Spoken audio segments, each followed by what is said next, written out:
Welcome to The Rest is Giant Robots, a conversation through the careers of writer Simon Furman and artist Andrew Wildman. Recollections and revelations about the highs and the lows as creatives in comics, books, games, film and TV. Think it's me introducing this time? Still want to wait for the angle grinder to start. No, so it just adds, like I say, texture. Anyway, yes. Well, no, actually, maybe I will wait till that starts. It's quite off-putting. Oh well, It's literally you've just got a few, up there. yes, you've got a few more seconds of bonus content while we wait for that noise to stop. Right. That is bonus content. Yes, that is. Yeah, bonus noise. This could be a long time. Okay. Okay, hello everyone. Welcome to episode 30 of The Rest is Giant Robots. I'm Simon Furman. And I'm Andrew Wildman, and the noise in the background, we're literally building a new podcast. No, we're not. Yeah. I've got the builders in, but we needed to get this podcast done, and I don't want to stop the builders because they're ploughing on ahead, you know. So that little whine is not me thinking, oh God, episode 30, how have we done this? It's actually the builders and their drills. Why have we done this? We're going to persevere. Please carry on listening. We are, yes, we absolutely are. We kind of love it ourselves now. Right, we're going to be picking up the threads from episode 27, which was our last movie review roundup, general rant on the screen, big and small. So, I think if you remember, we talked at length about Fantastic Four First Steps, 28 years later. And I think you talked about Jurassic World Rebirth. Did I? Good. I got my list up here. I couldn't remember which ones we've spoken about. So no, I dug it out. I think we left it roughly at where I was going to mention something I saw not at the cinema, but we're going to talk about Superman. If you're a Prime viewer, you can see I've got a big Superman symbol behind me. So we're obviously going to talk about Superman. But one little thing I wanted to touch on was on one of my channels, I watched Gladiator 2 because I very much enjoyed Gladiator 1, or just Gladiator. And I was interested just to see what they did with it and how connected it was to the original. But I've got to say, I was bitterly disappointed by it. It just kind of didn't tick any of the boxes I wanted it to tick. You've seen it, haven't you? Yeah, I have seen it. Yeah. I saw it in a wonderful local living room cinema. Yeah. Big shout out for the living room cinema, Chipping Norton. If you're ever in the area, check it out. Best coffee in town, and an amazing sound system. Actually, apparently even better than the Curzon in Oxford. Well, there you go. Yeah, there you go. Yeah, I did see it, and I enjoyed it more than I thought I would. And then when we got home, myself and Leslie, we watched the original Gladiator, and we thought, yeah, the original's a lot better. Yeah. I mean, the original, I kind of couldn't help comparing it to the original because the original was, again, what we always talk about in our movie podcasts is just clarity of storytelling. You know who your hero is, you know who the boo-hissable villain is. The movie is constructed in a certain way where it's not that can't be surprising, but you join it and you think, yeah, okay, I know where I am with this. With Gladiator 2, I didn't have a clue who really I was supposed to be following, rooting for. There was a kind of a slight mess of the main character. Okay, he's related to the first movie, but he doesn't seem like much of the hero character in it, even a reluctant hero. And then you've got another sort of character who might be the one you're supposed to be following as well. And it just it was muddy from the outset, and from that point on, it lost me. That I just kind of didn't know, and I would have thought confusing to Yeah. anybody who hadn't seen the first one. Oh, okay, that's interesting. I Yes, there is that kind of backstory as to who the characters are. I think it does stand alone, does it not? I mean, it's better Mm, if you know who it is, but when you find out, when you know who he is, even if you don't know the kind of the background, but when you know who he is and who is, his mother, and the yeah. relationships are revealed, I think it makes it more interesting if you've seen the first one. But I think you could Mm, probably see it without seeing the first one. I I kind of it's all the thing about these things is that when you go in and see a sequel or a prequel or any second version of something that was great and stood well on its own, it's rare that you like the second one as much or more. I would say one exception to that, which works for a lot of people, is a lot of people like Aliens more than Alien, yeah. but it's kind of a rare thing. So I went knowing that I went in with low expectations, and obviously we hear so much more about movies now before we go and see them than we used to, Yes. because of social media, etc. So I wasn't expecting great things. I did enjoy it, but I've seen it twice, and I enjoyed it Right. far more the second time Okay. because there were certain things that just slightly put me off, or certain things that I was waiting to be annoyed about the first time. Oh, I've Yeah. heard this, Oh yeah, Yeah. no, I'm annoyed about that. I was annoyed by Denzel Washington's Mm, overacting. yeah. I was annoyed by Paul Mescal's underacting. Um, just various things like that. I was annoyed by the sharks in Oh, in yes. in the Colosseum, but Well, then how deep would that water have had to been to have sharks in it? I mean, I've been to the Colosseum, and there's no way there's the possible depth there to have sharks in there, because when they go underwater, it's like, wow, that must be at least 10 to 15 feet deep, this water. How can it possibly but be? they did used to flood the Colosseum. They They did have did, boats and but things, didn't they? not sharks, as far as I know. Yeah. Okay. Well, I who mean, I, knows? Maybe there were I, small sharks. I think that's a perfect example of that expression, jumping the shark, Yeah. because that was the point where I just went, oh God, Yeah. and lost all will to live. I mean, so when I saw it the second time, I was like, okay, Denzel Washington, yeah, yeah, is actually he's doing some really interesting things. I'm over being annoyed by him now, and actually Hmm. now I'm seeing the flamboyance of the character, and Hmm. kind of understood him more. Um, Paul Mescal, I mean, he's not Russell Crowe, he's not that character, No. and he plays it slightly differently. There are nods, but some he was he wasn't, was he underplaying it? It was, some of it was quite subtle, but I enjoyed his performance a lot more Okay. the second time. The mother I thought was great in the original and in the second one. Hmm. And I even liked the sharks, the second one, because I thought, hey, they're Okay. sharks. Like, what's not to like? Yeah. Yeah. So I Hmm. would say if you can be bothered, or certainly wait until it, you can watch it for free on streaming. But it does bear a second viewing, I think. Okay, yeah. I mean, I must admit I probably never will, but I'd rather just go back and watch the original. But my Yeah. little footnote to this is almost by way of a palate cleanser. We kind of, it didn't give us what we wanted from a kind of sword and sandals, you know, epic. And then we Yeah. just by chance we saw, probably because it's like, you will probably like this, as your streaming Yeah. services tend to sort of give you.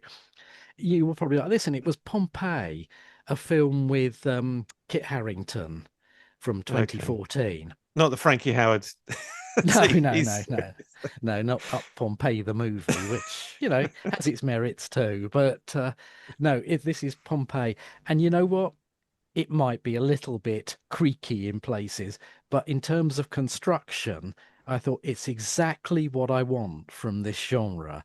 very Okay. clear who we're following, very clear who the villain is, Kiefer Sutherland, very clear, it just, it, and silly over the top special effects at the end, because if you've studied Pompeii eruption at all, you'll know a lot of this stuff that they show in the film didn't happen, but still. Mm, But nevertheless, it just sort of built very nicely to the epic conclusion and rounded off in exactly the way you would want it to. So I just thought, in terms of, like I say, giving the audience what they want, Pompeii was a much better bet, even though it's okay. probably not as good a film, if you know what I mean. Yeah, and not historically accurate. But then what is? I mean, No. did Oh, Winston Churchill ever go on the underground and talk to people as yeah. he did in the Darkest Hour? No, I don't really think so. No, exactly. Yes, Yeah, liberties taken. Anyway, sorry, that's just that little digression. Shall we mm, go to Superman? Because that yeah. was that feels like a big chat. And It does. It does. And the chat is actually, around this is getting bigger because it is banking so much money. yes, it is, but I've seen lots of things comparing it to Man of Steel, and Mm, its worldwide gross is still nowhere near Man of Steel. mm. Good. Yes, so it's yes, it's done well, but none of this latest crop of blockbuster comic related movies have done the numbers really. Fantastic Four, Yeah, Thunderbolts, Superman, they're all down, and it just feels like part of a trend slightly that this huge box office they were doing worldwide is settling to a new normal, if you like. But yes, it's done yeah. well. And I really like James Gunn's stuff. That I just want to get that out there right at the beginning. I was a big fan, which is why I was looking forward to this so much. Mm, I've just watched the first episode of the second series of Peacemaker, which if right. you haven't watched it, watch No, I it. don't know It it. is Okay. so funny, so wrong, so funny. Uh, and it just is just so entertaining. And this is a Okay. kind of smaller character from Gunn's version of Suicide Squad, Mm-hmm. which is also worth a watch, by the way. Very enjoyable. But this Mm, isn't the one you would have thought, oh, this is going to be, two series of a show. Anyway, it's great. The first series is brilliant, and certainly the first episode of the second series I loved. So James Gunn, Guardians of the Galaxy, Suicide yeah. Squad, Peacemaker. I thought I am in safe hands here. And boy, was Ah, I on that count, I was really disappointed. How about okay. you? First impressions of the movie? First impressions. I mean, I enjoyed it. I did enjoy it. There was a lot to like about it. I thought the performances were good, but again, going in with preconceptions, I am the only person I know, and I'm sure I'm not alone, but I am the only person I know who is a fan of the Zack Snyder Superman Batman. Hmm, I just really enjoy it. And so this obviously completely wasn't that. no, What it was basically going back to the more kind of Christopher Reeve yeah, Superman, and it did that very well. Um, but I don't like the kind of the flip in a way. It's like DC, who were the makers of serious comic book related movies, mm, as opposed to Marvel, who I felt had sold out because their books were so good. There was so much good, well, I say mature content, but I mean intelligent content mm, in the books. And then the movies is like, oh God, really? Why do you mm. feel like you have to be funny? Is it you don't have the confidence to make a serious movie? That's okay. It made them very, very successful. But I didn't like the fact that Superman had flipped into pantomime rather than actually telling a serious gods and monsters story. Yeah. Yeah, I mean, I had issues with it. The weird thing is, I didn't dislike it, but criminally, I was aware of the passage of time while I was watching it, which is never a good sign. If you Okay. start sort of trying to angle your watch so you can see the time in the cinema, it's really not a good sign. And I was trying afterwards to analyze why it hadn't grabbed me and why it Mm. hadn't sort of taken me on that ride, because there's loads of good stuff in there. And as you say, performances are generally really good. I'll get to Nicholas Hoult in a minute, but you know, but Okay. but but the sort of the core performances, they good casting was good. The general vibe was good. Some of the supporting roles like Miss Tessmacher, I thought were, you know, excellent. Just Mm. and there was nice, and the Justice Gang I kind of loved whenever they were on screen. It was just like, but it felt like watching a different movie. Mm. Mr. Terrific was terrific. Honestly, the scene with him and Lois when they're going through the camp and he just sends off his little gadgets and force fields. Oh, what a joy that sequence was. Anyway, so Yeah. there was lots of good stuff. But in terms of structure, I had real problems with it. I thought it starts okay, happy with it to start, where Superman is just a thing. No Mm. problem. I didn't need another origin. But it sort of felt like the first time we see Superman in action, he is beaten Yeah. by this Ultraman character, which is another bugbear of mine. But it's, he's beaten. So almost the first thing we see is Superman beaten. Okay, there Mm. might be reference to other Superman heroic deeds, but the first thing we see, he's beaten. And the basis of a movie is normally you establish the status quo a little more first before you Mm. upend everything, before you flip and then the hero has to do their journey. But Mm. this one, we start with him being beaten, so you sort of go, "Oh, I wanted to see him, you know, be Superman first." But the first thing you see, he's beaten. And I think that was a major flaw. The first time you see Clark and Lois together is part of an argument that brews Mm. up. So, Mm. so do you see what I mean? There were none of those, let's establish before we blow it all apart. Do you And think do you think they would take that, possibly bold choice, whatever, because people already know what the status quo is, so they can fast cut. Like they didn't have an origin, they fast cut to something happening. Rather, they don't. The groundwork's already been laid, isn't it? And but I suppose so. But how many people have ever seen a Superman movie before going into this? I'm sure a lot, but by no means all. So you mm, can't treat it like that. You can't, we were told ages ago by either Jim Shooter or Tom DeFalco, remember, every comic you write may be someone's first. mm, And I think that's so true. You can't just assume knowledge.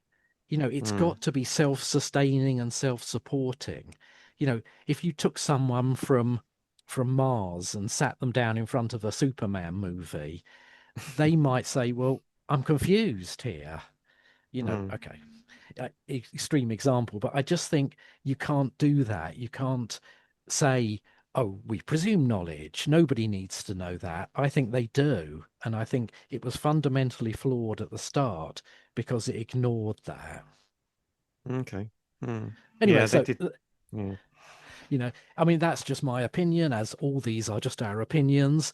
But Oh, sure, yeah. I was just disappointed. And, you know, other, I won't list the whole thing, but I found Lex Luthor, I don't need another Lex Luthor movie for a start.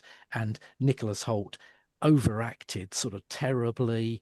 And there's a sort of dichotomy between the sort of the brutal Lex Luthor we see in one scene, and then the sort of slightly childish, tantrumy Luthor we see towards the end. Right. It didn't gel for me. I thought, like I said, lots of elements were fun. Crypto was fun, maybe a little overused, but Yeah. Crypto was fun. There were lots of things, but I just found the whole thing. And then the end, we talked in Fantastic Four about how they limited the scale of the destruction, if you like. They evacuated Mm, everybody into the Mole Man's subterranean space, and there yeah, was one path for Galactus to come through Manhattan, so buildings got destroyed. yeah. In Superman, you know, it's one of those ones where I was starting to I know. just glaze with the scale of it and the nonsense of it. There is a rift opening up, and what? You can just zip it back up at the end and everything's fine. How does that work? I I mean, know. there was so much in that sort of protracted end that, and I think that's where I started looking at my watch and thinking how much Mm, more of this. And then, wow, then I'm not going to spoiler it, but then Superman fights Ultraman, biggest, creakiest trope of all superhero movies is unveiled to an audience who pretty much have seen it coming since the start. yeah. So yeah, I'm afraid it just was a bit of a miss for me, which is a real shame. Yeah, I know what you mean. I mean that interesting you mentioned the mass destruction thing and the way that you've compared it to Fantastic Four, which they added some kind of convenient logic to it to make sure Hmm. that there wasn't just like, genocide basically. But Yeah. I mean the Superman thing, it's like, okay, we get Superman and we've seen that lovely shot which they'd used in trailers and things where he protects somebody as all Yes. that Hmm. explosion. I mean, beautifully shot, wonderfully composed, and it's like, oh, this is the nature of this character. Hmm. Okay, great, we get that, and we kind of get that that's what he's like. But then when he saves the woman in the car, having completely ignored the thousands of people in all Hmm. the all the buildings. I I mean, he holds know. up a building, which Yeah. always to me made absolutely no sense whatsoever. No. It doesn't matter how strong you are, you hold No. up a building like that, the rest of the building is just going to fall Yes, around your of hands, isn't it? course. Of course. And doesn't he save a squirrel or something at one point? Yes. There is just some utter nonsense in it that, you just kind of can't get your head, and it's that thing we always talk about. As soon as it jolts you out of the the the thing, it breaks the proscenium arch. It Yeah, destroys you being absorbed into that narrative. And the other little bit that did it for me was the damn hypno glasses or whatever, where they make yet another effort to explain why Superman and Clark Kent can just sort of coexist with no one I know. twigging. But but there was this thing, and they gave it to Guy Gardner to sort of explain. And again, it just took me out of the movie. I was thinking, how does that work? What if his Yeah. glasses fog up and he takes them off? It's like everyone's like, oh, it's Superman. You know, he's, He's got yeah, curly hair. They won't notice. He's got curly no, hair I when he's know. Clark Kent. Yes. And I just thought it's one of those things you didn't need to try and rationalize it. You know, But this is very James Gunn, though, isn't it? I think this is the difference that James Gunn made to the Marvel universe. The Marvel books were always, the Marvel films were a lot of the time serious, good action, adventure, great plot, and mm, then there'd be the one-liners and all the yeah, kind of stuff. And James Gunn did that in spades, and it worked very well in Guardians of the Galaxy. yeah. But in Superman, I think it's that really. But I don't know what people expect.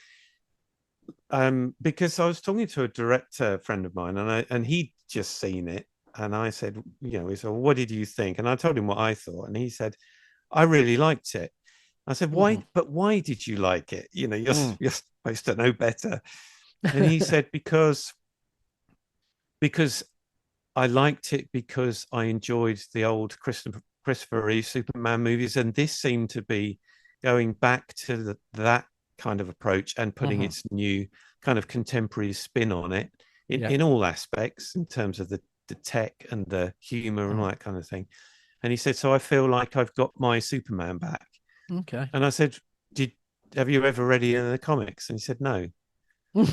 Yeah. And I think that's the difference. There's a difference between the movie superhero universes and the comics. Mm. I think they stand apart from each other now. And I can Yeah. see that the new Superman is very much, yay, we're back to Superman movies as I remember seeing them. They're good fun and they're they're Mm. brightly lit and brightly coloured, and Yeah. there's lots of stuff going on. And But it's to a, not for me. and I literally could have taken those elements and said, yes, that was an enjoyable old school Superman movie. But I think it wanted to be everything to everyone, that film. And Mm, in doing so, it made a bit of a, I don't know, sort of ensemble movie, which isn't good. It just didn't mm, sort of, for me, gel as, again, you look at the first couple of Christopher Reeve Supermans, the narrative in them is very clear. mm. And it just wasn't in this one for me. I mean, they're bound to make a second Superman. I would imagine it's Oh yeah, already in yeah, production. But bound to. so this is the interesting thing with these kind of things where you've got a main character. Everybody to a greater or lesser extent in the Western world knows that character. Most of them probably know who the ultimate nemesis is for that character. It's the Mm, kind of thing that comes up in pub quizzes. Yeah, who's Superman's nemesis? Oh, Lex yes, Luthor. Everybody knows yeah. that. Mm, So once you've done that, it's like, what are you going to do now? That's the interesting yeah, thing. it is. What do you Yeah. do now?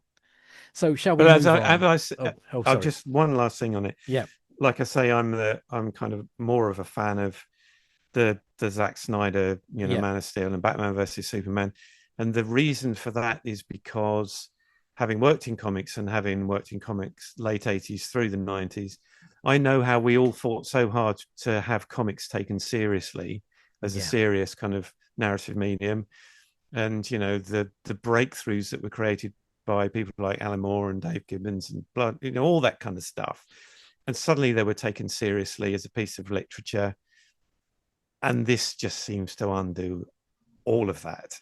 yeah, yeah, yeah. I get that. Yeah, it's Mm, just weird one, but yes, not my favorite movie I've seen recently. So shall we rattle yeah, through a few others because you've yes, got a let's do that. list as long as your arm, haven't you? Well, no, I haven't. No. Well, tell us about um F1. You were going to say, you said you mentioned yeah, last time that was one of your favorite of the summer movies. yeah, it was because it was just well made, good fun, hung together, good performances, great action. Didn't try to be anything that it wasn't really. I mean, it was flawed. Hmm. Um, but so I mean, directed by Joseph Kosinski, who's done Top Gun Maverick, Oblivion, Mhm. Tron Legacy, all that kind of thing. So you know it's a safe pair of hands to kind of make a movie like that. Um, and because of that, it was very fast and shiny. It was it was like a Tom Cruise movie, but with Brad Pitt instead of Tom Yeah. Cruise. So it's like a Tom Cruise movie. It's that slick.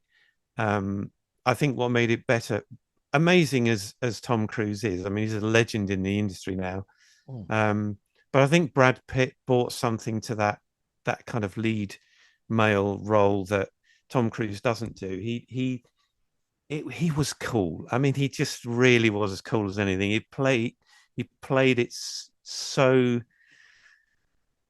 kind of subtly. He didn't have to force the character at all, this hero character. He didn't have to impose himself as a hero. He just like carried it so lightly on his shoulders that I thought he was really, really good. And he's got such a Um, good range, Brad Pitt, because, you know, yeah, people tend amazing. to sort of, gloss over. But, whenever I've seen him in a film like Once Upon a Time in Hollywood, or he was in one of the recent Coen brothers ones, he's got a different range of, sort of oddball, goofy, serious, Yeah, I mean, he really is a sort of, I think, slightly underrated actor, or an actor who's yeah, pegged with being a pretty boy actor rather than a serious yeah. actor. But I think whenever I've seen him, I think he's just a very good actor.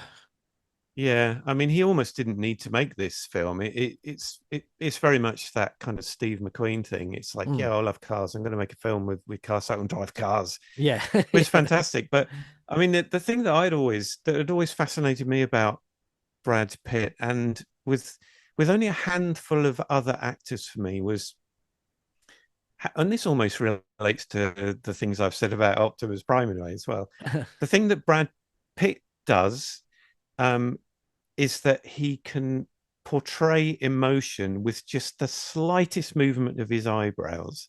And the biggest example of that was Meet Joe Black. When I first saw Meet Joe Black, I thought, there's so much going on with that character, and yet he seemed almost motionless. Yeah. No, And he is. that's a, I don't even think that's a skill you can learn. I just think that's something inherent in the actor that's doing that. And some actors just have screen presence, don't they? And don't need to Yeah, do very much with that. But yeah, I yeah. agree with you. I think he's definitely one of the, I think, most underrated sort of screen stars of the last sort of couple of decades or more. Yeah, and his kind of supporting actor in it, Damson Idris, the kind of race, the driver that he was competing with, Mm. he played his role really well, and there was no way that he was going to be, in the narrative and in terms of playing the movie, that he was going to appear like second fiddle to Brad Pitt. He held his role really well. He and was, yeah, very good, very convincing. Javier Bardem was just him really, but he fitted that role superbly. He didn't really need to do much. He just Yeah. just the way he looked. And Kerry Condon, the kind of the character that became the love interest, but that didn't kind of go anywhere as such. But yeah, she was very good. So very Mm. very well played. The Okay. only criticism, I suppose, from a technical point of view, I mean the shots of the cars and the racing was just astonishing, Yeah. and the way that they'd married it with the whole F1 scene, so that they'd got all the real racing drivers in there and shot at the real locations. Fantastic. So it was seamless. You really felt Mm. like it was part of F1. The only thing that doesn't quite work is that nobody of Brad Pitt's age would No. win a race in a car. I No, I I know. I It, assert. I don't know, but I would no, but say probably not. Your I think reaction times are, you know. I think you're probably right with that. But hey, Mm, I'm okay to as long as the story's sound and everything. I'm happy to step out of, pure. Oh, would somebody of that age be allowed to drive in Formula One? yeah, I don't really care at that point. But yeah, no. I get It what was a you're hero. saying. It was like a Tony Scott movie. It was that kind of Yes. thing. It was like Days of Yeah. Thunder. Yes. So yeah, we'll suspend that disbelief and we'll just bathe in the twilight of the narrative. Yeah. So as So it's you've good. mentioned, good. As you've mentioned Tom Cruise, do you want to talk briefly about Final, is it Reckoning, Final something, the Yeah. Last Mission Yeah. Impossible, which again I haven't seen, and even though it's come on a streaming channel I could watch, I can't bring myself to sit in front of it for however many hours it is. I It's will quite at some long, yeah. point. Yes. Um, Did you enjoy? I did enjoy it. I mean, it's kind of strange how it's paced. So there seems to be a lot of setup at the beginning, a lot of talking, a lot of getting to grips with everything that's come before it, and it Yeah. kind of needs it, and it does Mm. it well. But that makes like the first, I don't know how long, but that's probably why it's such a long film, because they have to go through this kind of Yeah. great long setup for anyone who probably hasn't seen the others. I don't know. They And really should then have just and done a previously on Mission Impossible, They're done. yeah. um so they do all of that, and they do it quite well, the techniques that they use. And then it goes into full on, kind of Mission Yeah. Impossible. It's Yeah. great. It's got Tom Cruise kind of climbing around on a biplane. Why they use a biplane makes no sense whatsoever, but hey, we've got a biplane, I want to do it, let's do it. And so it's fun, it's fast, it's well shot. It doesn't really make a lot of sense. It kind of wraps things up quite nicely. Um, the guy, I can't remember his name, which is terrible, but the guy that plays the nemesis, who obviously was in the previous one, he Yeah. he plays that role very very well. Hmm. But to be honest, it's not a patch on the previous one. No. Yeah, because I really enjoyed the first half of this sort of finale, the Yeah, previous movie. I thought yeah, that was kind of almost getting back to what I enjoyed about the series originally. yeah, yeah. Yeah. There's not there's not really an awful lot of dialogue in it. It's not really about much. They just show you lots of stuff, you know. Yes. Um, but no, it's you have to see it really. Yeah. But you know, but yeah, wait for it to come up Yeah. free on streaming. Yeah. Cool. Well, I mean, we're not quite at the end, but maybe we should just do a quick checklist of any others so we don't leave them dangling. I saw Thunderbolts, Okay. Yeah, I've the not seen that. which I enjoyed more than any of the other recent Marvel movies. It felt more together in that respect. There's some good bits in it, but there's a sense of ending all of these recent Marvel movies slightly underwhelmed, not Mm. disliking per se. This was one of the better ones. And it's got some good people in it in those roles, and it sort of inspired me because I'd missed it to go and watch the Black Widow movie, which I'd skipped for Okay. some reason, and I enjoyed Mm. that.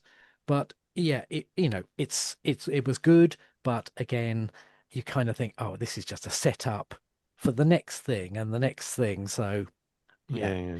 I had a little bit. I've on TV, I've started watching Alien Earth, Okay. which is splendid. You know, Is it worth me subscribing to well, Disney Plus or whatever it is? yeah, maybe you could wait for enough of it to be out and do a sort of one of those free trial months or something and watch it. Yeah, and I, then I binge think it. you'll enjoy it. It's much better than I had any right to hope it would be, if you know what I mean. Oh, It well, feels that's actually that's quite praised indeed, isn't it? mm, Really, for yeah. And because the bar has been set well high and low, but it's like everybody, you know, they want it to be amazing. So if it's better than expectation, then great. yeah. And my only other little shout out is for something I'm a bit late to the party on, but Star Trek Strange New Worlds, which is the series set before the original series with, Shatner and Nimoy. Oh yes, yeah, And that, again, I hadn't watched Star Trek for ages, but this is really fun. It's yeah. gone sort of back to that vibe, that a little more innocence about it. And, obviously it's set before the Mm, original series, and Kirk's in it, with an actor playing him. yeah. And it's really good. Not always perfect, and they feel obliged, it seems, to do like the musical episode. And there's a puppet episode coming up, and you just think, oh, please don't. No, But no. but generally, it's well worth investing a little bit of time in. Any other What's the picks? point of doing a puppet episode? I Oh, I don't know. understand that. So, are they going to do a puppet episode of Alien Earth? Yes, I know.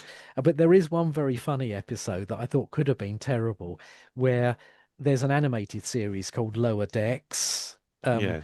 and the characters from Lower Decks start off as cartoons and come back through a portal that features in the original Star Trek series as the actors, All right. real life flesh and blood actors who voiced them in the cartoon series, which Uh, is a nice gimmick. But then the actual episode is a pure joy to hmm, behold. So sometimes the gimmicks work. I guess. I don't. Yeah. I've Anyway, never enjoyed any version of Star Trek as much as the original series. I just no, can't. no. Some are better, some are worse. But this, I've got to say, Strange New Worlds is a lot of fun. Mm, mm. Good. Um, Anything else you want to drop into the hat? I should have done my homework. Well, just getting back to the Formula One Mm, theme for a minute. There's a documentary on, I think it's on Netflix, about Damon Hill, okay. and of all the of all the racing movies, fictional movies that I've seen, and of all the kind of documentaries and dramatizations of various racing drivers, and all the tragedy of that. the whole Rush thing with James Hunt and Yeah. Nicky Lauda, all those kind of things. Always fascinating. There's always a great story behind the racing. Mm. The one about Damon Hill, narrated by Damon Hill, who sometimes overeggs it a bit, but is just fascinating. Okay. The story of Damon Hill as a racing driver story, it's just far more engaging than any of those others that I've seen. Okay. I Oh, thoroughly recommend. I think it's just called Damon, and I think it's on Netflix, or okay. maybe it's Yeah. called Hill. But so if you're into racing driving, and I mean Damon Hill, you don't really hear a lot about, do you? No, You know, strangely. no. I mean he was very successful, but for some reason you don't hear an awful lot about him. But um, regardless of that, I thoroughly recommend it. Okay. Yeah, good. I Yeah, we have seen don't. a ton of other stuff. I can't remember any of it. No. I just finished watching Hostage, the new thing that Oh, came out on yes. Netflix. Yeah, Yeah, yeah. I haven't started that yet. yeah.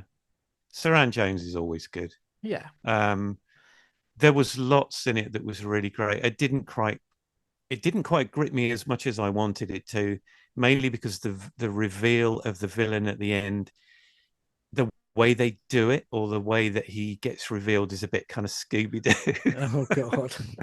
Yes. But maybe that's just me. The some of the things I didn't enjoy about it are basically because we're so spoilt with such quality TV these days Mm. that we really do expect it to have Yeah. proper top notch movie standard things. And I think one of the things that often lets a TV series down in terms of its perceived quality, apart from the script and the acting, which is kind of obvious, is the cinematography. So, the work that the DP's done, so the lighting and the grading, all that kind of thing, Yeah. that can make or Mm. break something you see on screen. And I think Hostage was good, Yeah. really good, but just if it was dialed up just slightly, it would have been Yeah. excellent. I But mean, Saran I Jones is always great. I mean, I often find with these 6-part or 8-part thriller series, whether it's on traditional channels or streaming channels, is uh, they start off very well, and then Mm, trying to make them fill the space is often a problem. And I found it mm, recently with a thing I watched called The Veil, which has got Elizabeth Moss in it, a Channel 4 thriller. yeah, Six yeah. parts, started off brilliantly, really, really, involving, challenging, interesting. And Mm, it just couldn't feel, it hadn't got enough story. So it just gets uh. preposterous towards the end, and Yeah, you just go, we started watching it. And I thought it was great. I thought the subject matter was good. I thought it was shot mm, well. I was really enjoying it, but I think we were like 1.5 episodes in, and there was just something yeah. that just I couldn't get past Elizabeth Moss. I think Oh, it's okay. because we'd rewatched The Handmaid's Tale too recently, Yeah, maybe. and she plays it very differently. Her Mm. voice and her intonation is very different, which is not wrong at all, but it just was in the way. I think it's one that we'll leave and then probably go back to. Yeah. Yeah. I mean, yes, it certainly was for the most part a very good, well put together thing. But like I say, it Yeah, just, sometimes you feel, oh God, this would have been a brilliant 4-parter. But yeah, having to expand it to 6, anyway, that's yeah. just Running my out of little thing. beef. Well, I Yeah, think we're more or less up to our time. So, yeah. I feel like we've been really negative about most of these things. I well, I I want to next episode. I'm going to come up with something that I think is absolutely brilliant, and everybody was awesome. I did say I'm really enjoying Aliens Earth and Star Trek You did, Strange yeah. New The Worlds. the So thing that I haven't I'm, seen. I'm not just this curmudgeon who dislikes everything. And I like Fantastic Four, I really did. You did, yeah, Yeah. yeah.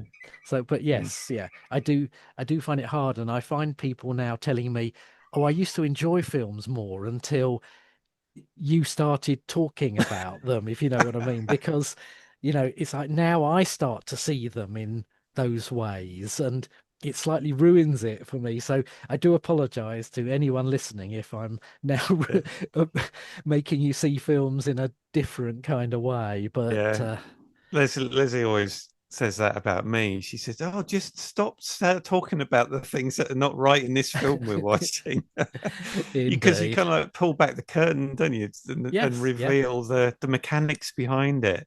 yeah, You know, I'll say really annoying things like, "Well, they shouldn't have gone to a close up there." yeah, Like, what do I know? You know. yes, Oh yeah, no, I do know no, quite a lot, but I mean, the people that make it yes, clearly are doing it for a living. They know what they're doing, but yeah, for many reasons, screen narratives cannot really come across for the things that just the slightest things, yeah, which is a shame, you know. But indeed. the But hard yes, work that goes into it, you know. next time we do one of these, let's try and do an all singing, all dancing, all I think we should. positive one. I Yes. think we should. We should deliberately just pick films that we really like. Yeah. Well, before the before the builders start again, shall we say goodbye? And Before they start again, can I hear? yeah, no, all right. Until they continue again. Yeah, Yeah, yeah, let's say goodbye. Thank you very much for listening, and we'll be back to probably our sort of careers, as it were, next time. yeah. Thanks for listening, guys, and thanks for putting up with if you're still listening, thank you for putting up with the background noise. And we'll see you next time. Bye. Thank you for listening to The Rest is Giant Robots. If you enjoyed what you heard, please consider subscribing for more and maybe share with like-minded friends. This has been a Wildfur production.